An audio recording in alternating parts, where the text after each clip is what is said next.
पहिल्यांदाच आम्ही निवडणुकीमध्ये उतरलो आणि तुरंबे पंचायत समिती या संघामध्ये आम्हाला मतदार बंधू भगिनींनी आमच्यावरती हा विश्वास दाखवला. आम्ही केलेल्या कामाची पोचपावती दिली. खूपच आनंद होत आहे. पाहायला गेलं तर वाळवे मतदारसंघामध्ये दोन्ही सीटा वरील जिल्हा परिषदच्या वतीने शिवसेनेचा दिला आहे. कुठेतरी तुम्हाला क्रॉस वोटिंगमुळे कुठेतरी फायदा झाला असं वाटतं? वाळवे मतदारसंघ म्हणतात आमदारांचा मतदारसंघ आहे, पण लोकांनी पक्ष न पाहता काम करणारे लोक, काम करणारे उमेदवार हा मुद्दा उचलून धरला आणि त्यामुळेच हे यश आमच्यापर्यंत येऊन पोहोचलेलं आहे. पण त्याचबरोबर जिल्हा परिषद कसबा वाळवेमध्ये अगदी थोड्या मतानं आम्हाला त्या ठिकाणी अपयश आलेलं आहे. ती सुद्धा एक खंत आमच्या मनामध्येच आहे. पण लोकांनी दिलेला कौल मान्य आहे.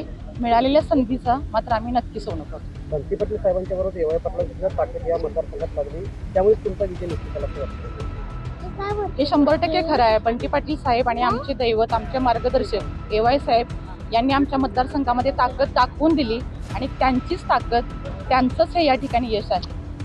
क्रॉस वोटिंगचं कारण काय असतं?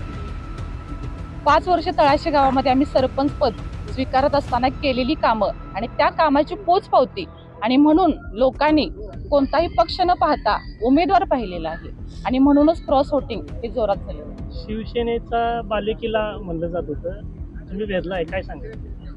शिवसेनेचा बालेकिल्ला भेदण्यापाठीमागचं कारण हेच आहे.